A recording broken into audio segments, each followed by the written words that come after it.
describe just what it's like to finish that way, just the ebbs and flows of that game? In all honesty, I don't think, a last regular season game, I don't think you want it any other way.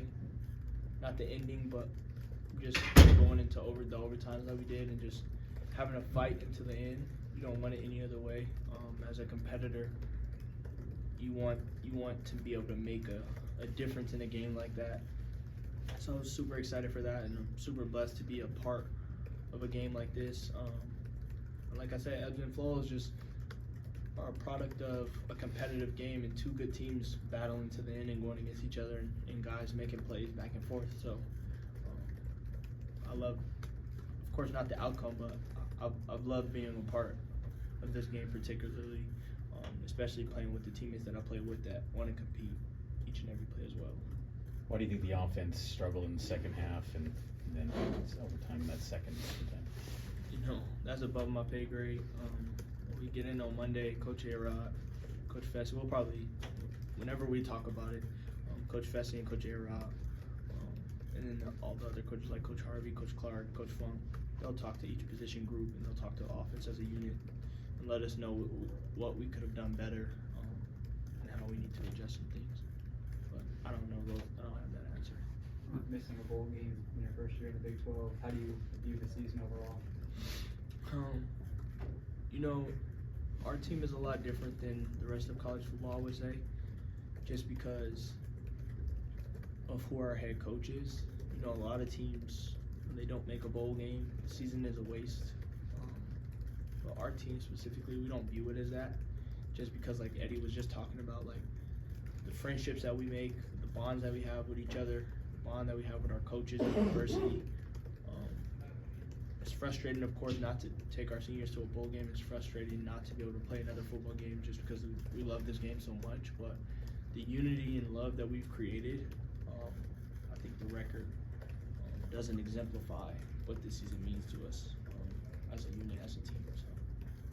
For you, I know emotions are fresh, but do you plan to run it back another year? I know you've already had this is your fourth season in the program, but do you plan to come back next season? Oh, heck yeah. So much work to be done. I'm so excited for the challenge. I know, sports is kind of move on after things like this because it's year in and year out.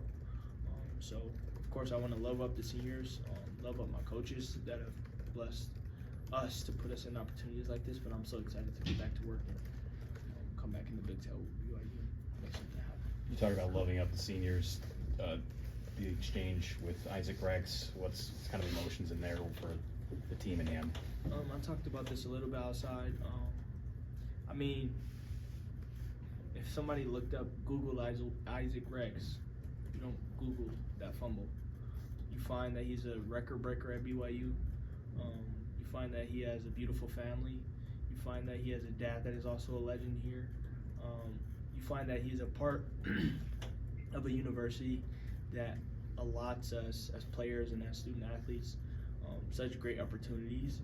So just from my perspective, I just want him to know that play doesn't define him at all. Like all of our greatest idols that we've ever looked up to, Rocky Balboa, even though he's a fictional character, Michael Jordan, Kobe Bryant, Deion Sanders, Tiger Woods, they've all had moments where they may have fallen short or somebody on the other end has made a great play that's kind of out of your control, but just realizing who he is as a person, who he is as a player, and that his name will be etched in BYU history forever, and especially in our minds as his teammates and coaches, of course. So. Kody, what was working so well on offense in that first half, especially after the first drive or two? You had a couple of slip-ups and missteps and whatnot, but it felt like you guys really kind of found a good rhythm and started to put up some points, put up some yards. That kind of what was working.